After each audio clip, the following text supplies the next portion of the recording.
everyone, welcome to a new video, welcome to a new day, welcome to a day in my MBBS life.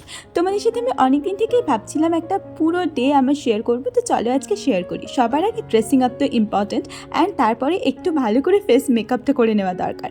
So চলো ফটাফট ready হয়ে নিই। একদম প্রথমে skin প্রেপের জন্য আমি ইউজ করেছিলাম একটা টোনার। তোমরা যদি ডিটেলস জানতে চাও তাহলে সেটা ডেসক্রিপশন বক্সে আমি দিয়ে দেবো, বা তোমরাও কমেন্ট করতে পারো। তারপরে আমি একটা ময়শ্চারাইজার ইউজ করেছিলাম। আমি মেনলি মিনিমালিস্টের ময়শ্চারাইজারটা ইউজ করি, শীতকাল বা গ্রীষ্মকাল দুটোতেই আমি এটা ইউজ করি। তারপর একটু সানস্ক্রিন লাগিয়ে নিলাম, আর লিপস্টিক তো মাস্ট। আমি না লিপস্টিক লাগাতে এত ভালোবাসি, কি বলবো তোমাদের। তোমরাও কারা আমার মতো ভালোবাসো সেটা অবশ্যই কমেন্ট করে জানিও। তারপর আমি ছোট্ট একটা টিপ পরলাম, কারণ আমার না ইন্ডিয়ান ওয়্যারের সাথে টিপ পরতে বেশ দারুণ লাগে। তোমাদের কাদের ভালো লাগে তোমরাও কিন্তু আমাকে জানাতে পারো। দেখো, বাঙালি মেয়ের সৌন্দর্য আমার মনে হয় কালো টিপে অনেক বেশি সুন্দর লাগে। যাই হোক, তারপরে আমি আরেকটা জিনিস তো পরতে ভুলেই যাচ্ছিলাম, কুর্তি পরেছি আর ঝুমকা পরবো না তাই কি হয়? যদিও এটা আমার বোনের ঝুমকা, বাট আমি নিয়ে চলে এসেছিলাম হস্টেলে, তাই এটা আমার কাছেই রয়েছে, ও আর আমার থেকে নিয়ে যায়নি, তাই জন্য আমি এটাই পরে নিলাম। এই রেড কুর্তিটার সাথে ঝুমকা আর কালোটি, উফ, আমার নিজেরই তো এই কম্বিনেশনটা খুব সুন্দর লাগছে। যাই হোক, আমাকে কেমন লাগছে তোমরা কিন্তু অবশ্যই কমেন্ট করে জানিও। সো চলো, এরপর অনেকগুলো কাজ আছে, ফটাফট আগে রেডি হয়ে নিই। ঘড়ি তো মাস্ট, MBBS স্টুডেন্টের হাতে ঘড়ি থাকবে, সেটা তো খুবই স্বাভাবিক। সো দাঁড়াও, চুলই তো বাঁধা হয়নি, এটাই তো সবচেয়ে বড় ঝামেলার জিনিস। তো চলো চুলটা আগে বেঁধে নিই। সো ফাইনালি আমি রেডি, চলো এখন বেরোনো যাক। এই চ্যানেলে এমন অনেক ভিউয়ার্স আছো যারা জানতে চাও যে দিদি কি করে একটা প্রপার ফ্যাকাল্টি হওয়া যায়, কি করে অ্যাজ আ ফ্যাকাল্টি নিজেকে গ্লো আপ করানো যায়। সো আজকের ভিডিওটা কিন্তু মেনলি সেই জন্যই। আজকে আমি তোমাদের সাথে শেয়ার করবো যে ফিজিক্সওয়ালা তোমাদের জন্য নিয়ে এসছে ফ্যাকাল্টি ট্রেনিং প্রোগ্রাম। খুব কম ইনস্টিটিউশনই আছে যারা কিন্তু এরকম কোনো প্রোগ্রামের ব্যবস্থা করে। সো ফিজিক্সওয়ালা কিন্তু বিশাল একটা দারুণ অপরচুনিটি নিয়ে এসছে সবার জন্য যারা অ্যাজ আ ফ্যাকাল্টি নিজেকে দেখতে চাও। এই ফ্যাকাল্টি ট্রেনিং প্রোগ্রাম থেকে তুমি মেনলি পেয়ে যাচ্ছ 150+ আওয়ার্সের কন্টেন্ট ডিটেলস, মানে যে ডিটেলসটা তোমাদের সাবজেক্ট নলেজকে আরেকটা অন্য লেভেলে নিয়ে যাবে। শুধু তাই নয়, প্রত্যেকটা ক্লাসের পর PW অ্যাপে সেই ক্লাসের কিন্তু যে রেকর্ডেড যে নোটসটা হয় সেটাকে কিন্তু আপডেট করে দেওয়া হবে, যাতে তুমি পরে সেটা ফার্দার রিভিশন করতে পারো। এছাড়াও থাকছে ডেলি প্র্যাকটিস প্রবলেমসের ব্যবস্থা, কারণ ডেলি প্র্যাকটিস না, মানে প্রবলেমসটা প্র্যাকটিস করলে তাহলে কিন্তু কোনোভাবেই তুমি নিজের প্রপার জায়গাটা পাবে না। শুধু তাই নয়, এখানে থাকছে proper doubt clearing session, and main হচ্ছে মেন্টরশিপ প্রোগ্রাম। এখানে তোমার কিন্তু 1:1 মেন্টরশিপেরও একটা বিশাল ব্যবস্থা থাকছে, যেটা সাধারণত কোনো ফ্যাকাল্টি প্রোগ্রামে হয় না। শুধু তাই নয়, এখানে থাকছে 10+ প্রকটেটিভ টেস্টের ব্যবস্থা, কারণ তুমি যদি টেস্ট না দাও তাহলে তুমি তোমার নিজের জায়গাটা কিন্তু কখনোই বুঝতে পারবে না। আর তুমি যে সাবজেক্ট সম্বন্ধে এই প্রোগ্রামটা জয়েন করতে চাও সেই সাবজেক্ট সম্বন্ধেও 3000+ কোশ্চেন প্র্যাকটিসের একটা বিশাল ব্যবস্থা।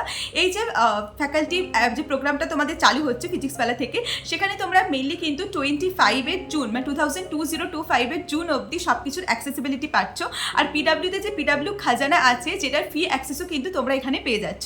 তো সব কিছুর ডিটেলস আমি ডেসক্রিপশন বক্সে দিয়ে দেবো। তোমরা যদি এটা অবশ্যই পারচেস করতে পারো, যদি পারচেস করো তাহলে use my code, that is DEB 500, DEV 500, you will get 500 rupees extra discount. All the links are given in description box below. ওখানে যাও, ফিজিক্সওয়ালা অ্যাপে লগ ইন করো, অ্যান্ড এখানে তোমরা যে ফ্যাকাল্টি প্রোগ্রাম, সেই ফ্যাকাল্টি প্রোগ্রামে তোমরা জয়েন হতে পারো।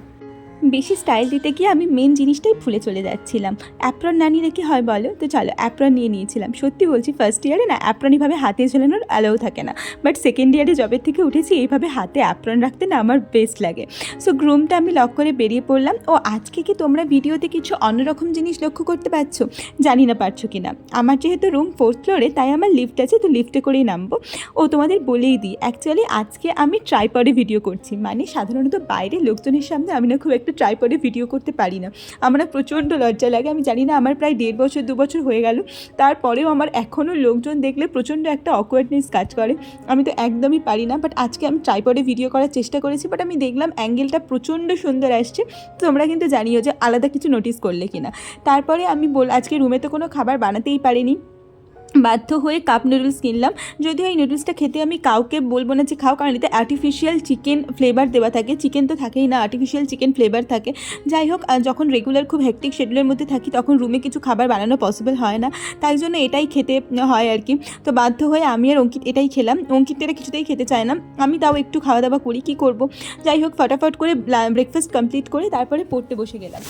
তো তোমরা তো সবাই জানো আমার এক্সাম আসছে, তাই ফটাফট করে ফার্মাটা রিভিশন করে নেওয়াটা খুব ইম্পর্টেন্ট। ফার্মা রিভিশন করবার পর তারপরে আবার প্যাথও পড়তে হবে। জানি না আজকে কতটা ফার্মা শেষ করতে পারবো কি পারবো না। যাই হোক, এরপরে আমরা কিছুটা পড়ে নিয়ে তারপরে আমরা ডিসকাস করে নিচ্ছিলাম একটুখানি। অ্যাকচুয়ালি জানো তো, এটা আমি সবসময়তেই দেখেছি যে ডিসকাস করে পড়লে পড়াশোনাতে কিন্তু অনেক বেশি ভালো হয়। তোমরা যারা MBBS পড়ছো তারাও কিন্তু অবশ্যই এটা করো। তারপরে আমাদের একটা ক্লাস ছিল, তো আমি আর অঙ্কিত ক্লাসে গিয়ে দেখলাম এখনও কেউ আসেনি, পুরো ক্লাস ফাঁকা। আমরা একটু তাড়াতাড়ি চলে এসেছিলাম। তারপরে একে একে সবাই আসতে শুরু করলো। এখন আমাদের ফার্মা প্র্যাকটিক্যাল ক্লাস, যদিও ফার্মা প্র্যাকটিক্যাল ক্লাসটা মেনলি আমাদের LTতেই হয়। আজকে নাকি আমাদের আবার নতুন একজন ম্যাম আসবেন শুনলাম। যাই হোক, ফার্মা ক্লাস কমপ্লিট করবার পর একটুখানি LTতে বসেছিলাম, কারণ আজকে আমাদের একটা প্রোগ্রাম আছে। তো সেই প্রোগ্রামের আগে অঙ্কিত দেখো 1 সেকেন্ডও চুপ করে বুঝতে পারে না, বসে বসে গেম খেলা শুরু করে দিয়েছি। এই গেমটার কী নাম তোমরা যদি জানো আমাকে জানিও, আমি জানি না। যাই হোক, তারপর সবাই একে একে ক্লাসের মধ্যে চলে এলো। কী প্রোগ্রাম আছে সেটা একটু পরেই বুঝতে পারবে। আর এখানে দেখো আমাদের ব্যাচের ছেলেমেয়েরা সবাই অ্যাপ্রন পরে আছে, আর সেটা দেখে সৌম্য লজ্জা পেয়ে ও নিজেও কিন্তু অ্যাপ্রন পরা শুরু করে দিয়েছে। যাই হোক, তারপরে আমি বসেছিলাম। আমার না LTর মধ্যে ছবি তুলতে দারুণ লাগে, এখানে ওটাই করছিলাম। মাঝখান থেকে কোথার থেকে দেখো অঙ্কিত এসে গন্ডগোল পাকিয়ে দিল, সবসময় এরকম করতে থাকে। যাই হোক, এরপরে হচ্ছে মেন প্রোগ্রাম। আজকে আমাদের একজন ম্যাম ছিলেন মাইক্রোবায়োলজিতে, রিঙ্কু ম্যাম। তো ওনার আজকে ফেয়ারওয়েল, উনি অন্য একটা কলেজে ট্রান্সফার হয়ে যাচ্ছেন, সেই জন্যই আজকে এত কিছু ব্যবস্থা। আমাদের গোটা ব্যাচ মিলে একটা ব্যবস্থা করার চেষ্টা করেছে। এখানে দেখো ইনি হচ্ছেন ম্যাম। ইনি অ্যাকচুয়ালি ওনার ছোটোবেলার গল্প, ওনার ইন্টার্নশিপ লাইফের গল্প, এগুলোই আমাদের সাথে করছিলেন। আমাদের তো বেশ ভালো লাগছিল। এরপরে ম্যাম ঠিক করেছিলেন আমাদের কিছু খাওয়াবেন, কারণ যেহেতু আমরা সব কিছুর ব্যবস্থা করেছি, তো ম্যামও চাইলেন যে আমাদের কিছু খাওয়াতে, ট্রিট আর কি বলতে পারো। এরপরে আমরা আগে ডিসাইড করলাম ম্যামকে ফেয়ারওয়েলে সব কিছু দিয়ে দিই, তারপরে বাকি কাজকর্ম হবে। সো চলো সেটা একটুখানি তোমরা দেখে নাও। আই হোপ তোমাদের ভালো লাগবে।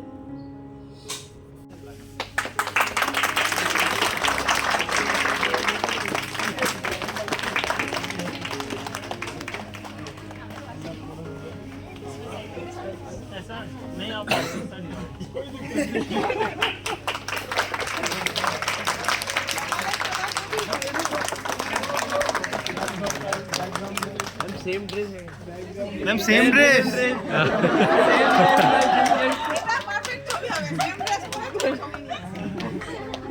Same bag same bag different ओ মানুষটাও same less different next slide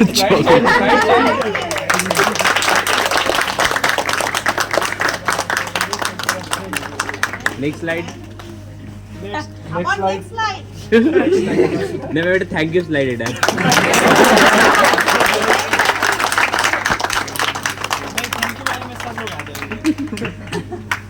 thank you slide বলতে আরেকটা জিনিস মনে পড়লো। আমাদের একজন স্যার ছিলেন, ওদেরকে গল্প করেছি MD ক্লাসের সময়। তো উনি বলতেন কি, প্রিভিয়াস স্লাইড প্লিজ, মানে একটা স্লাইড পরের স্লাইড চলে গেলে আমরা যখন প্রিভিয়াস স্লাইড প্লিজ, তো আগের স্লাইডে ফেরত যেতে। আমি যখন প্রেজেন্ট করছি তখন একটা স্লাইড প্রেজেন্ট করে দাঁড়িয়ে আছি, কারণ নেক্সট স্লাইড বললে তবেই যাবো, নাহলে আবার প্রিভিয়াস স্লাইড। তো টিচার্স ডে সেলিব্রেশনে আমরা ঠিক করেছি টিচার্স ডে সেলিব্রেশনে নাচ হবে, গান হবে, যে ব্যাপারে হবে। তো শুনলাম একজন নাচ করবে, ডান্স করবে, জুনিয়র একটা মেয়ে। তারপরে শুনলাম সে ডান্স করবে না। তুই ডান্স করবি বললি, তুই ডান্স করবি না কেন? বলছি না দিদি, সমস্যা আছে। ডান্স করতে গেলে ধরো একটা স্টেপ করতে গেলে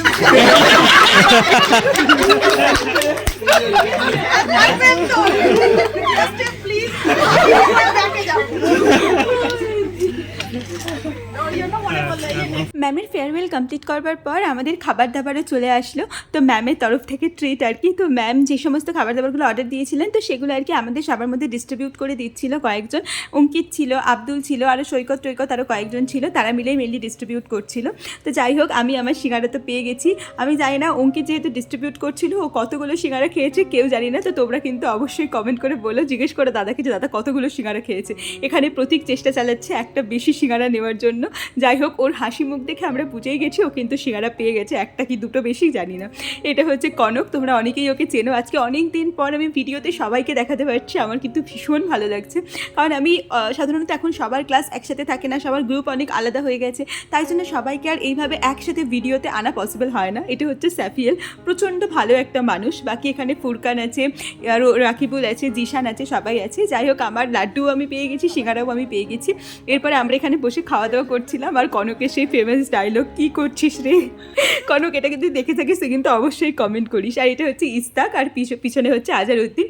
তো এরপরে আমরা গোটা ব্যাচ মিলে ভেবেছিলাম ম্যামের জন্য ছোট্ট কিছু একটা গিফট বা একটা কালচারাল প্রোগ্রামের ব্যবস্থা করা যাক। তো চলো সেটা একটু দেখে নিই।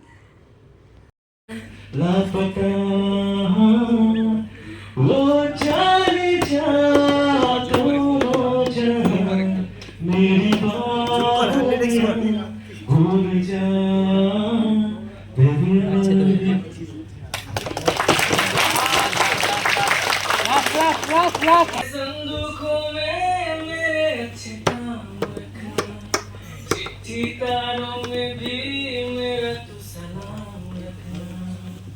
अंधेरा तेरा मैंने ले लिया मेरा, उजला सितारा तेरे नाम किया, झंडा मेरे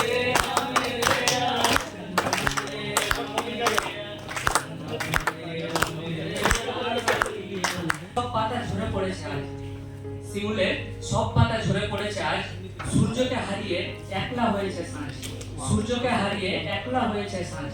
তবু দুঃখ ফিরেছে চাঁদের কলঙ্ক হয়ে, তবু দুঃখ ফিরেছে চাঁদের কলঙ্ক হয়ে, শুধু চাঁদ বলতে পারে না তাই। ম্যামের ফেয়ারওয়েল কমপ্লিট করবার পর আমি চলে এসেছিলাম রুমে। আমার এখানে একটা দাদা আছে, সাহিলদা, আমাদের কলেজেই পড়ে, আমার থেকে 1 বছরের সিনিয়র। তো দাদা আম দিয়েছিল অনেকগুলো, তো আমি ভাবলাম সেই আমগুলো খেয়ে নিই। তারপরে দেখলাম ঝমঝমিয়ে বৃষ্টি এসছে, আর ছাদের মধ্যে আমার প্রচুর জামা কাপড়। আমি গিয়েছিলাম জামা কাপড় তুলতে, বাট বৃষ্টিটা দেখে এত লোভ লাগলো, ভাবলাম একটু ভিজেই নিই। বাট ভিজতে গিয়ে দেখলাম যে বৃষ্টির থেকে বেশি হাওয়া শুরু হয়ে গেছে। যাই হোক, অনেক দিন পর বৃষ্টিতে ভিজে কিন্তু দারুণ লাগলো। জানি না এরপরে আমার জ্বর হবে কি গলা ব্যথা হবে কিছুই জানি না, মা যে দেখলে কী করবে ভগবান জানে। যাই হোক, আকাশটাকে কিন্তু দারুণ সুন্দর লাগছিল। বিকালবেলা ওই 5:30 5টার সময় এত সুন্দর বৃষ্টি, মানে কি বলবো, আমার তো বৃষ্টি অলওয়েজ ভালো লাগে, বাট আমি সমস্ত জামা কাপড়গুলো কিন্তু তুলতে পারিনি। এভরিওয়ান, সো এত বৃষ্টি হচ্ছে ওপরে, আমি আর না গিয়ে থাকতে পারলাম না। তো গিয়ে পুরো ভিজে স্নান করে চলে এসেছি। তার মধ্যে আমার জামা কাপড়গুলো সব মানে ভিজে গেল। আমি শুধুমাত্র 5টা থেকে 6টা জামা কাপড় তুলতে পেরেছি, বাকি সব ভিজে গেছে।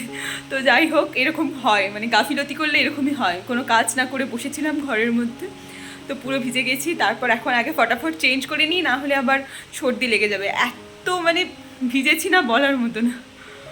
এরপরে আস্তে আস্তে সন্ধ্যা নেমে আসছি, বৃষ্টির তেজও কিছুটা কমে গেছে বলতে পারো। চলো ফটাফট আগে জামাটা চেঞ্জ করে নিই, তারপর তোমাদের সাথে বাকি কথা বলছি।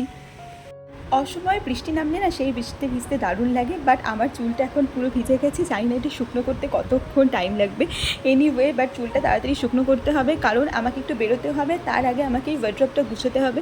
অ্যাকচুয়ালি কিছুদিন আগে ফ্রেশার্স গেছে, ফ্রেশার্সের ব্লগ যদিও খুব তাড়াতাড়ি আসবে। তো ফ্রেশার্সের কারণে প্রচুর জামা কাপড় বাইরে বেরিয়েছিল, এদিক ওদিক হয়ে গিয়েছিল। তাই জন্য ভাবলাম আজকে আগে আলমারিটা গুছিয়ে নেব, তারপরে অন্য কাজ। বাট আলমারি গুছাতে বসেছিলাম, সেই সময় অঙ্কিত ফোন করে বললো ওর নাকি প্রচুর খিদে পেয়েছে। তো আমরা দুজন চলে গিয়েছিলাম রেস্তোরাঁয়। আমাদের পাশেই একটা পঞ্চব্যঞ্জন বলে রেস্তোরাঁ আছে, ওখানে গিয়েছিলাম। ফ্রাইড রাইস আর এই চিকেনের রেসিপিটাকে কী বলে আমি জানি না। যাই হোক, আমরা সেদিনকে ওই 8টা 8:30টার মধ্যেই ডিনার করে নিয়েছিলাম। যদিও আমার এখনও বাড়ি গিয়ে অনেক কাজ বাকি আছে। যাই হোক, ওখান থেকে ডিনার থেকে ফিরে আমি তো চলে বসেছিলাম সোজা গিয়ে জামা কাপড় গুছাতে। সো ফাইনালি অনেকক্ষণ জামা কাপড় গুছাতে ভালো লাগছিল না বলে একটুখানি বসে ওয়েব সিরিজ দেখছিলাম। এই ওয়েব সিরিজটার নাম ট্রিপলিং। আমার তো বেশ ভালো লেগেছে, মানে অনেকটা সুন্দর অন্য রকম ওয়েব সিরিজ, এরকম সাধারণত দেখিনি। তারপরে আরও বেশ কিছু জামা কাপড় গোছানো বাকি ছিল। সত্যি সময় সময় না, যারা হস্টেলে থাকে তাদের জামা কাপড় ডিক্লাটার করার খুব দরকার। তাহলে একটা জিনিস জায়গা অন্য জিনিস জায়গায় হয়ে যায়, আর কোনোভাবেই খুঁজে পাওয়া যায় না। হস্টেলের জায়গা তো খুব কম থাকে, তো এটা একটা হস্টেলের প্রো টিপ বলতে পারো। যাই হোক, আমার কিন্তু জামা কাপড় গোছানো কমপ্লিট, আর আজকের দিনও কমপ্লিট। এখন মোটামুটি 12টা 12:30 বাজছে।